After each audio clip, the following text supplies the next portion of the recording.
예레미야 17장 5절로 8절 말씀, 제가 가진 성경으로 1078쪽에 있습니다.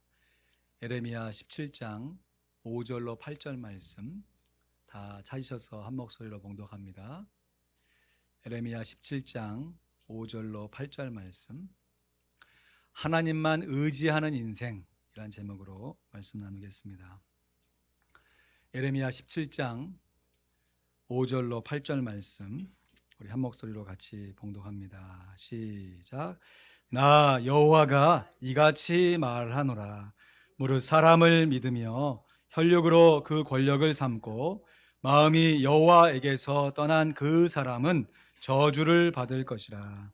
그는 사막의 떨기나무 같아서 좋은 일에 오는 것을 보지 못하고 광야 간조한 곳, 건건한 땅, 사람이 거하지 않는 땅에 거하리라. 그러나 무릇 여호와를 의지하며 여호와를 의지하는 그 사람은 복을 받을 것이라. 그는 물가에 심기운 나무가 그 뿌리를 강변에 뻗치고 더위가 올지라도 두려워 아니하며 그 잎이 청청하며 가무는 해도 걱정이 없고 결실이 그치지 아니함 같으니라. 아멘.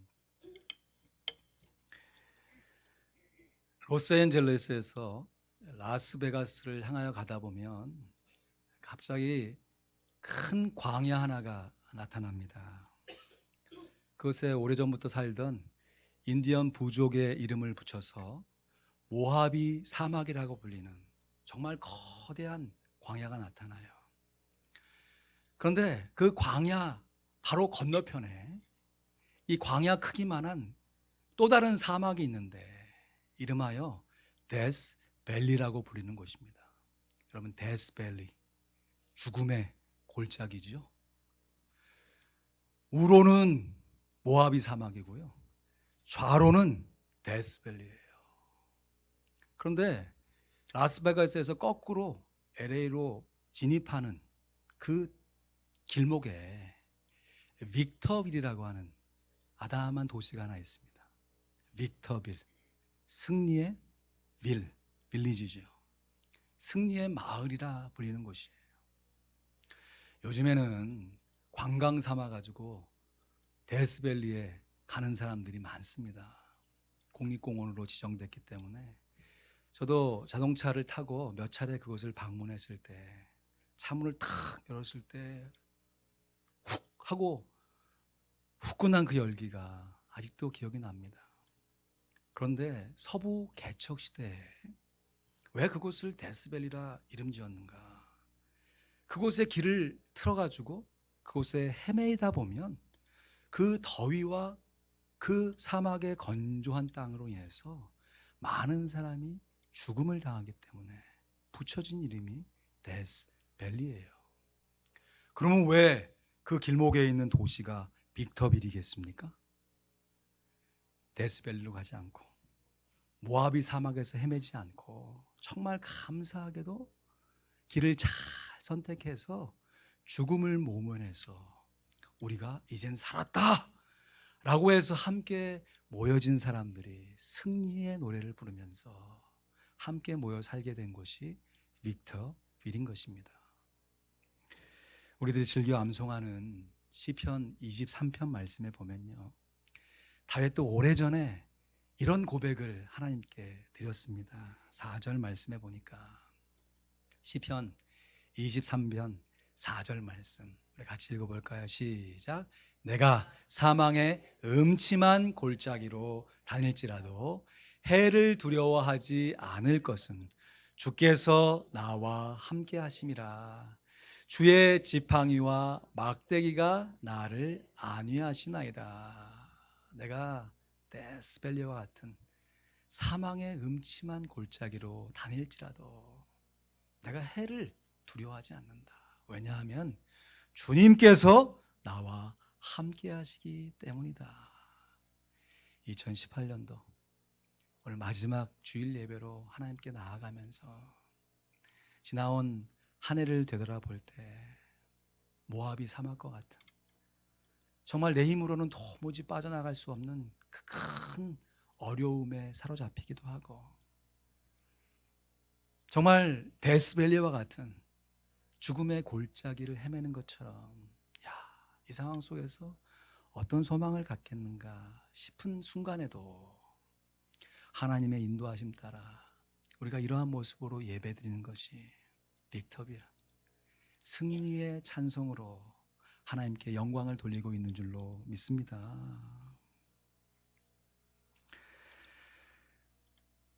어떻게 하면 우리의 인생 가운데 하나님께서 나와 함께 하시는 것을 내가 순간에만 느끼는 것이 아니라 평생도록 느낄 수 있는가? 오늘 말씀이 주는 교훈을 통해서 우리 일생 가운데 하나님께서 나와 함께 하심으로 말미암아 내 인생 가운데 승리의 고백으로 하나님께 영광을 돌릴 수 있는 귀한 성도님 될 수 있기를 주님의 이름으로 축원드립니다. 한번 크게 따라 하실까요? 하나님께서 함께 하시는 인생은 하나님만 의지하는 인생입니다. 하나님만 의지하는 인생입니다. 하나님께서 우리와 함께 하시는 인생은요, 우리들이 하나님만 의지하는 인생이에요. 오늘 보면 5절 6절 말씀해 보시면, 나 여호와가 이같이 말하노라. 무릇 사람을 믿으며 혈육으로 그 권력을 삼고 마음이 여호와에게서 떠난 그 사람은 저주를 받을 것이라. 그는 사막의 떨기나무 같아서 좋은 일에 오는 것을 보지 못하고 광야 간조한 곳, 건건한 땅, 사람이 거하지 않는 땅에 거하리라. 여러분, 뒤집어서 생각해 보면요, 하나님만 의지하지 않는 사람은 결과적으로 어떻게 된다고 그래요? 저주를 받게 될 것이라. 그것을 또 한 번 뒤집어 보면 하나님만 의지하는 사람은 축복을 받게 되는 줄로 믿습니다. 오늘 본문 말씀에 사람을 지칭하는 단어가 세 가지 다른 단어가 사용되고 있어요. 먼저 사람을 믿으며 할 때 그 사람, 또한 혈육으로 그 권력을 삼고 할 때 그 혈육, 마지막 세 번째는 사람을 믿고 혈육으로 그 권력을 삼음으로 마음이 여호와께 떠난 바로 그 사람 할 때의 그 사람입니다. 맨 마지막에 언급된 마음이 여호와에게서 떠난 바로 그 사람 할 때 사용된 히브리어 단어가 게베르라고 하는 단어인데요, 이 단어는 강한 자, 용사를 지칭할 때 사용되는 단어예요. 그러니까 약한 사람이 하나님께 저주를 받는 것이 아니라 도리어 강한 사람이 하나님께 저주를 받을 수가 있다고 하는 것이에요. 여러분, 왜 사람의 눈에 볼 때 강한 사람이 도리어 하나님께 저주를 받게 되는 것입니까? 먼저 무릇 사람을 믿으며 했습니다. 이때 무릇 사람을 믿으며 할 때 사람이 히브리어 단어로 아담이라고 하는 단어인데, 일반적인 인간을 지칭할 때 쓰이는 단어가 아담입니다. 우리들에게 익숙한 대로 하나님께서 천지를 창조하실 때 하나님의 형상대로 흙으로 사람을 빚으시고 그 코에 생기를 불어넣으시니 사람이 생명이 될지라 그랬잖아요. 그때 이름 붙여준 사람이 아담이죠. 그래서 아담이라고 하는 단어는 하나님께서 만드신 첫 번째 사람의 이름도 되지만 그 아담과 같은 동일한 성질을 가지고 살아가는 일반적인 우리들의 모습이 아담인 것이에요. 사람과 사람이 함께 만나서 서로를 믿는 것이 여러분 잘못된 것입니까? 오히려 서로를 믿지 못하고 서로를 불신하는 것이 잘못이잖아요. 제가 미국 살면서 참 좋은 것 중에 하나가요, 공공도서관에 가서 책을 정말 마음껏 빌릴 수 있다는 거예요. 처음 타지에서 도서관에 가서 어카운트를 열면 한 3-4권 정도밖에 안 빌려줘요. 이 사람이 어떤 사람인지 잘 모르니까. 그런데 빌렸다가 제때 반납하고 이것을 한 6개월 정도 반복하잖아요. 그러면 책을 빌릴 수 있는 양이 거의 무한대로 늘어납니다. 20권, 10권 빌려가도 누구 하나 뭐라고 하는 사람 없어요. 잔뜩 쌓아놓고 딱 빌려갈 때 그 옆에 있는 사람이 와가지고 무슨 책 빌려가십니까? 권수 세알이지 않아요. 제가 빌려가는 대로 그냥 놔둬요. 더 기분 좋을 때는 반납할 때예요. 반납하러 탁 갔을 때 책 반납하는 그 입구에 제가 빌린 책을 그냥 밀어넣으면 되는 거예요. 몇 권을 빼뜨렸는지, 뭘 반납하고 뭘 반납하지 않았는지 어느 누구도 신경을 쓰지 않는 것이. 물론 미국의 도서관 시스템이 참 잘 돼 있기 때문에 그렇죠. 그러나 근본적으로 책을 빌려주고 빌려받는 사람들이 서로를 믿는 신용이 있기 때문에 가능한 것이죠. 여러분, 우리들이 조지아에 살면서 담장이 없는 집에 산다는 것이 얼마나 큰 축복입니까? 때로는 담장이 없기 때문에 좀 불안할 때도 있죠. 날이 좀 으석하고 뭔가 좀 사건이 일어날 때 우리를 보호하는 울타리가 있었으면 좋겠다 싶지만, 여러분, 저 다운타운 내려가셔서 정말 자기 스스로 보호하느라고 막 철창 쳐지고 막 쇠사슬 메고 막 뭐라고 합니까 이게, 가지 같은 거 막 가시 같은 거 막 쳐놓은 그런 데 가면 여러분 안정감을 느끼십니까? 도리어 이곳에는 살지 못하겠다 싶은 마음이 들잖아요. 여러분, 사람이 사람을 믿는다는 것은 너무너무 귀한 일이에요. 그런데 사람이 사람을 믿을 때 거기까지만 믿으면 좋은데, 우리 안에 있는 이 죄성이요, 이 어찌할 수 없는 이 죄성이 고개를 들어가지고요, 사람이 함께 서로를 믿게 되면요, 사회를 이루게 되고 문명을 만들어내게 되고 뭔가 사람들이 함께 할 수 있는 무언가를 만들어내면서 점점 혈육으로 그 권력을 삼게 된다는 것이에요. 여기서 말하는 혈육이라는 것이 친인척을 얘기하는 것이 아니고요, 히브리 단어로 바사르라고 하는데, 이 단어는 하나님의 전능하심과 극히 대조가 되는 인간의 연약함을 드러낼 때 사용하는 단어가 바사르예요. 여러분, 인간이 그래도 다른 동물에 비해서 머리를 쓸 줄 알기 때문에 강합니다. 사자와 맨손으로 맞붙어서 싸우라고 하면 이길 사람이 별로 없지만, 그 손에 총을 들려주고 싸우라고 하면 질 사람이 별로 없어요. 방아쇠 한번 당기면 되니까.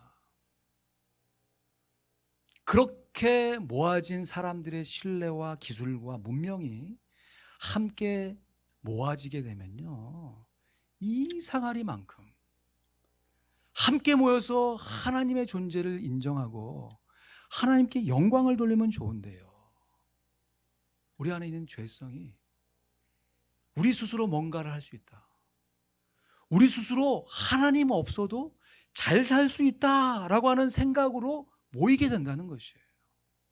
여러분, 최근에도 인도네시아에 쓰나미가 갑자기 닥쳐가지고요, 정말 많은 사람이 죽었어요. 그 휴양 도시가 한순간에 잿더미로 바뀌었어요. 그것을 사건과 뉴스로 접하면서 하나님 앞에서, 이 자연 앞에서 사람의 능력이 정말 보잘것없구나.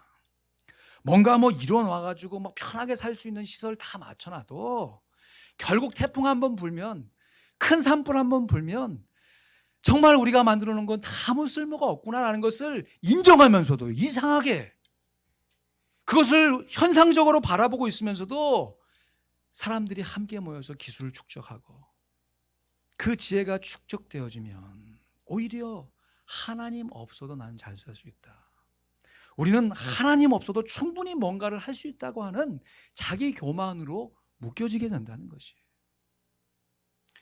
여러분, 사람이 지혜롭고 유능하지만, 그래서 그 모아진 사람들의 지혜와 문명이 탁월하지만, 전능하신 하나님과 비교해 볼 때 유한한 사람들이 축적해 놓은 지혜와 기술이 무슨 비교 대상이 되겠어요? 그럼에도 사람들이 그 혈육으로 자기 권력을 삼으면서 점점 그 마음 가운데 하나님을 멀리하게 된 사람은 결과적으로 어떻게 된다고요? 그 사람은 어떻게 된다고요? 저주를 받을 것이라. 결과적으로도 저주를 받지만 그 과정이 이미 저주 가운데 있는 것이에요. 왜냐하면 이렇게 자기 힘만을 믿고서 살아가는 사람은 그 마음에서 하나님이 점점 사라지기 때문에, 자기의 근본을 자기 스스로 허물어 버리기 때문에, 여러분 아무리 멋있는 건물을 세운다고 할지라도 그 기초가 갈가져서 낡아지는 건물이라고 하면 어떻게 들어가 살 수 있겠어요?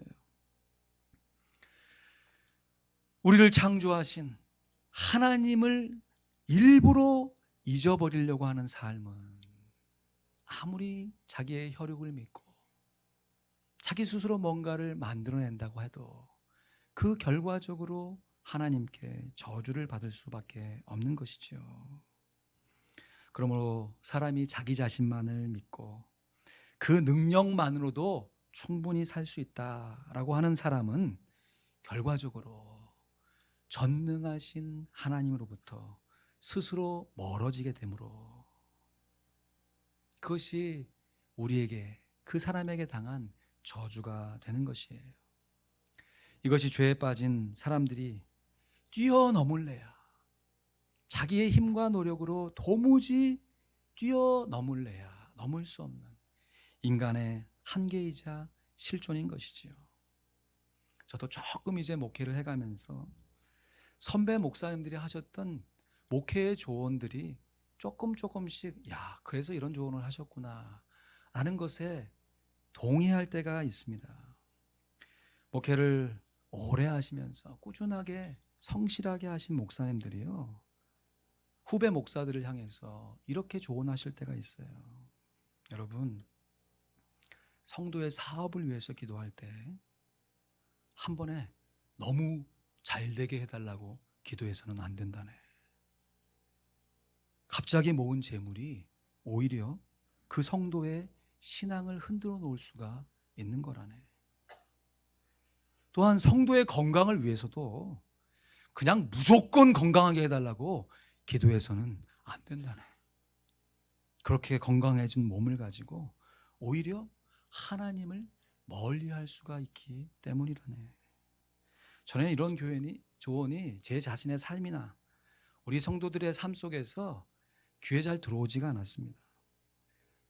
성도들이 무조건 잘 되는 게 좋지, 나도 무조건 잘 되는 게 좋지, 어떻게 기도를 할 때 무조건 잘 되는 것보다 하나님을 의지하는 인생으로 살아갈 수 있게 적당히 잘 되도록 기도할 수 있는가 싶었어요.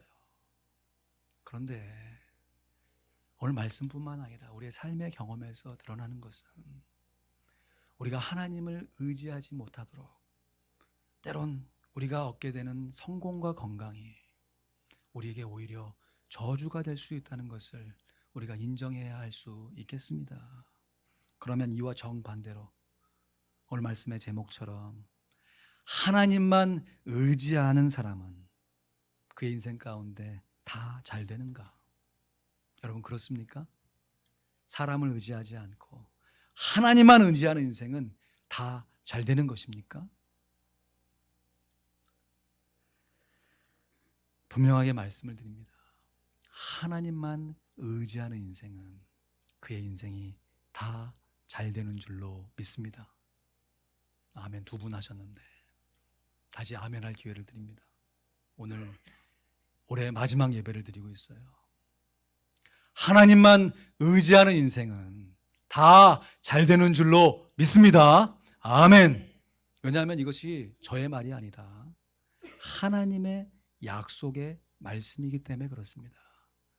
그렇게 약속하신 하나님께서 전능하신 하나님이기 때문에 그렇습니다. 하나님께서 전능하시기에 하신 말씀을 능히 이루실 것이기에 하나님만 의지하는 인생은 다 잘 되는 것입니다. 오늘 보면 7절 8절 말씀 보실까요? 그러나 같이 읽죠. 시작. 그러나 무릇 여호와를 의지하며 여호와를 의뢰하는 그 사람은 복을 받을 것이라. 그는 물가에 심기운 나무가 그 뿌리를 강변에 뻗치고 더위가 올지라도 두려워 아니하며 그 입이 청정하며 가무는 해에도 걱정이 없고 그 결실이 그치지 아니함 같으리라. 아멘. 이 말씀 어디서 많이 보던 말씀인데 어디서 봤더라? 시편 1편 말씀과 비슷하잖아요. 그렇구나. 하나님만 의지하는 사람은 하나님의 말씀을 주야로 묵상하는 사람이구나 라는 깨달음을 얻게 되는 것이죠. 시편 1편 1절 2절 말씀도 우리 같이 읽어볼까요? 큰 소리로 시작. 복 있는 사람은 악인의 꾀를 쫓지 아니하며 죄인의 길에 서지 아니하며 오만한 자의 자리에 앉지 아니하고 오직 여호와의 율법을 즐거워하여 그 율법을 주야로 묵상하는 자로다. 아멘. 이렇게 하나님을 의지하여서 하나님의 말씀을 주야로 묵상하게 되면 삶의 결과가 어떻게 나타납니까? 3절 말씀이죠. 시편 1편 3절 말씀에 보니까 저는 시냇가에 심은 나무가 시절을 쫓아 과실을 맺으며 그 잎사귀가 마르지 아니함 같으니 그 행사가 다 형통하리로다. 아멘. 그래서 하나님을 믿는, 하나님만 의지하는 인생은 모든 것이 다 잘 되는 줄로 믿습니다. 그런데 우리가 놓치지 말아야 할 사실은 우리가 시냇가에 심은 나무가 되어서 잎사귀가 마르지 아니하고 행사가 다 형통하면서 과실을 맺을 때요, 그냥 단변에 맺는 것이 아닌 것이에요. 분명히 약속하셨잖아요. 저는 시냇가에 심은 나무가 과실을 맺을 때 뭐를 쫓아 맺는다고 그랬습니까? 시절을 쫓아 맺는 것이에요. 시절을 쫓아 맺는 것입니다. 건조한 땅에 심겨진 나무가요, 하나님의 은혜로 시냇가에 심겨졌어요. 전에 하나님을 모르고 살던 우리들이 예수 그리스도의 공로에 힘입어서 하나님의 자녀가 된 줄로 믿습니다. 그렇게 하나님의 자녀가 되어서 시냇가에 심겨진 나무가 내일 당장 과실을 맺는 것이 아니고요, 시절을 쫓아가야 되는 것이. 먼저는 심겨진 그 시냇가에 뿌리를 깊이 있게 내려도록 뿌리가 견고해지는 시절이 있고요, 그 줄기가 강건해지는 시기가 있고요, 그 줄기에 자란 잎이 푸르게 풍성하게 자라는 시기가 있고, 그로 말미암아 자연스럽게 맺혀진 꽃이 피고 그 꽃이 지고 난 이후에 나타나는 것이 그 나무의 열매이지요. 때로는 하나님께서요, 하나님의 시절을 우리의 시절과 다르게 역사하시기 때문에 나의 좁은 소견으로 판단해 볼 때 내 인생 가운데 과실이 많이 맺혀지는 것 않는 것 같은 삶의 현실을 보면서 불평하거나 원망할 수도 있습니다. 그러나 하나님만 의지하는 사람은요, 그 시절을 분별해낼 수 있는 영적인 통찰력을 갖고 있는 사람이에요. 그래서 지금 하나님께서 나로 하여금 더 풍성하고 많은 과실을 맺게 하기 위해서 뿌리를 견고하게 하는 시절을 지나가게 하시는구나. 나로 하여금 줄기와 잎사귀가 풍성하도록 내 신앙을 성장시키고 계시는구나. 이제 때가 이르러서 내 삶을 통해서 영광을 받으시도록, 내 삶에 과실이 풍성하도록 나의 신앙을 성숙시키고 계시는구나 하면서 하나님께서 우리의 삶을 인도하시는 모든 삶의 과정을 통해서 하나님께 감사하며 그 상황 속에서도 하나님의 평안을 고백할 수 있는 사람이 바로 하나님만 의지하는 사람인 것이에요. 이것을 거꾸로 뒤집어 볼 때 내 삶에 시절을 쫓아 살아가는 영적인 분별력이 희미해지고 뭐가 뭔지 잘 모르겠고, 또 되어지는 삶의 과정마다 하나님께서 나를 인도하고 계시다고 하는 사실을 알면서도 감사보다는 불평이 더 먼저 튀어나오게 된다면 내 스스로 점검해 볼 수 있는 것이에요. 나는 아직도 하나님만 의지하여 사는 삶을 살지 못하고 있구나. 그래서 그 불명의 말을 빨리 집어담고 감사와 기쁨과 기도의 언어로 우리를 향하신 하나님의 뜻을 순종해내는 것이 오늘도 우리를 부르신 하나님만 의지하여 살아가는 참된 신앙의 비결인 줄로 압니다. 제가 참 존경하는 선교사님들 중에 이성우 선교사님이 계십니다. 제가 고등학교 시절에 만났던 저의 영적인 은사 가운데 한 분인데요. 벌써 N국에서, 그러니까 복음을 자유롭게 증거하지 못하는 나라에서요, 30년 동안 성경 번역 선교를 하고 계신 분이에요. 성경 번역이라는 것이요, 그냥 성경을 그 나라의 말로 단순하게 번역하는 수준이 아닙니다. 성경 번역 선교라고 하는 것은요, 한 부족을 정해가지고 그 부족을 위해서 성경을 번역해 주는 건데요, 그 부족에 언어는 있는데 글자가 없어요. 그런 부족들이 있지요. 그러면 그 부족에 함께 들어가서 사는 거예요. 수십 년을 살게 되다 보면 그 부족의 언어를 알게 되는 거예요. 그러면 선교사님이 여러 동역자들과 함께 그 부족의 언어를, 말뿐만 있는 언어를 글로 쓸 수 있도록 글자를 만드는 작업을 하는 거예요. 얼마나 많은 시간과 노력이 걸릴까요?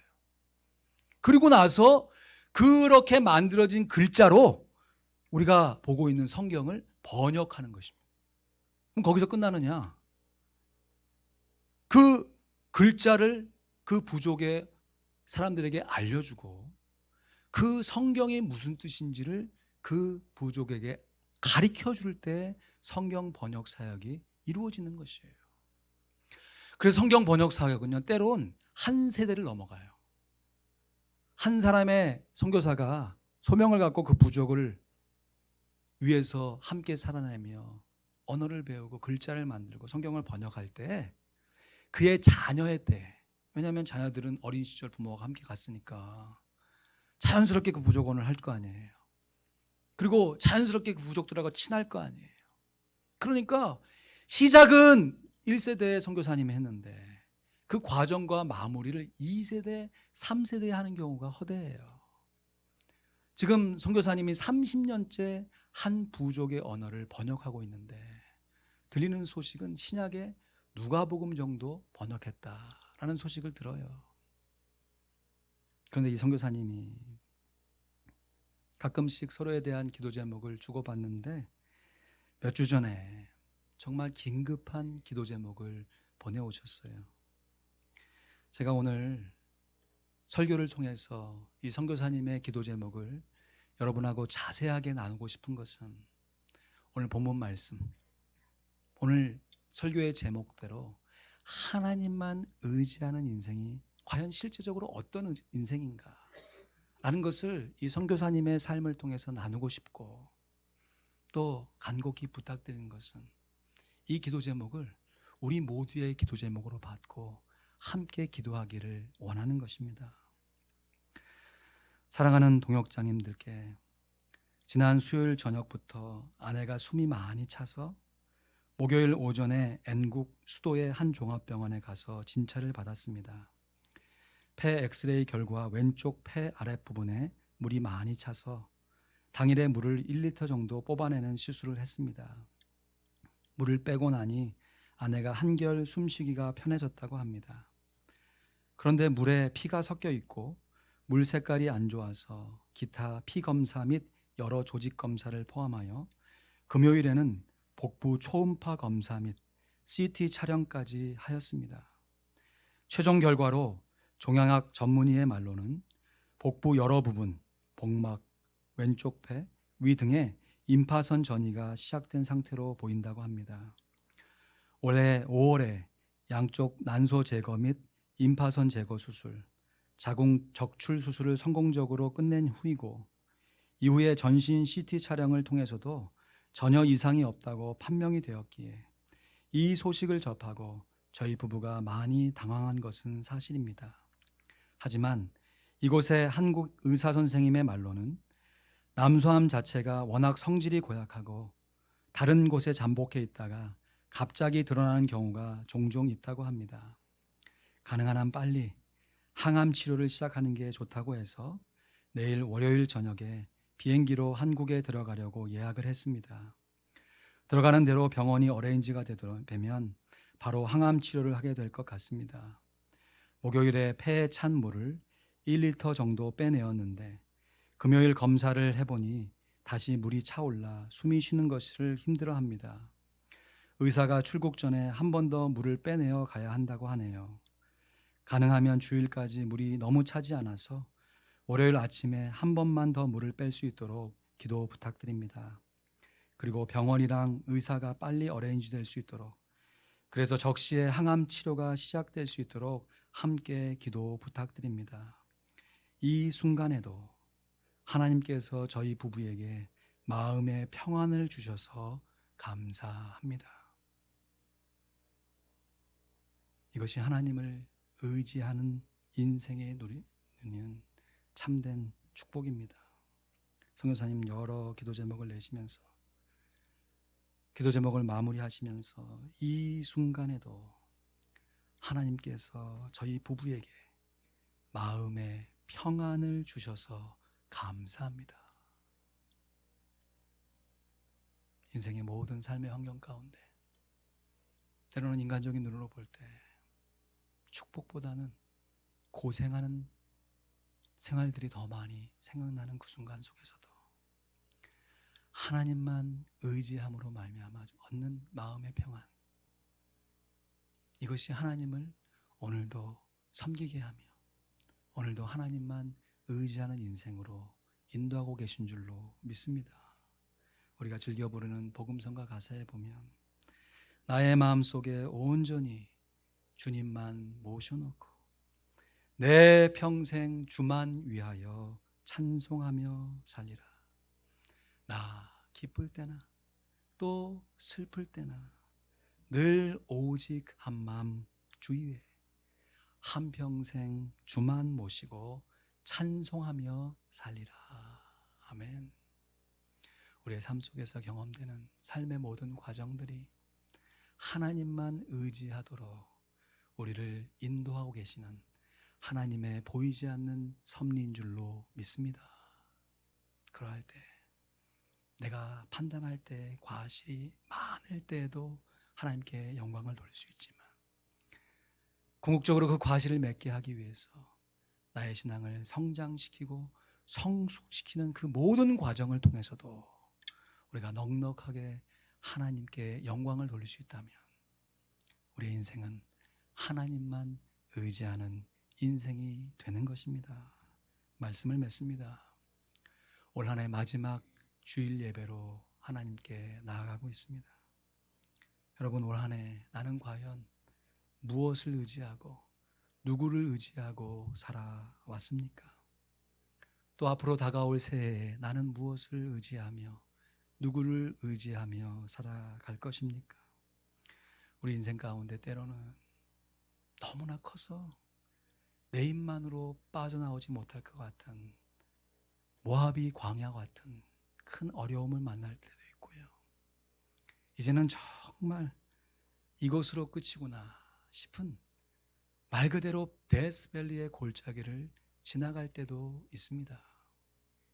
그러한 삶의 과정이 우리가 지나온 삶의 과정이라면 오늘 이렇게 분명한 모습으로 하나님의 영광을 찬양하며 하나님만 의지하겠노라 믿음의 결단으로 승리의 영광을 하나님께 드릴 수 있는 우리들이라면 우리의 남은 인생 역시 하나님께서 분명히 그렇게 인도해 주시고 역사해 주실 것이기에 하나님께서 우리와 함께 하실 것이기에 오늘도 우리가 믿음을 새롭게 해서 하나님만 의지하는 인생으로 하나님께 나아가야 할 줄로 믿습니다.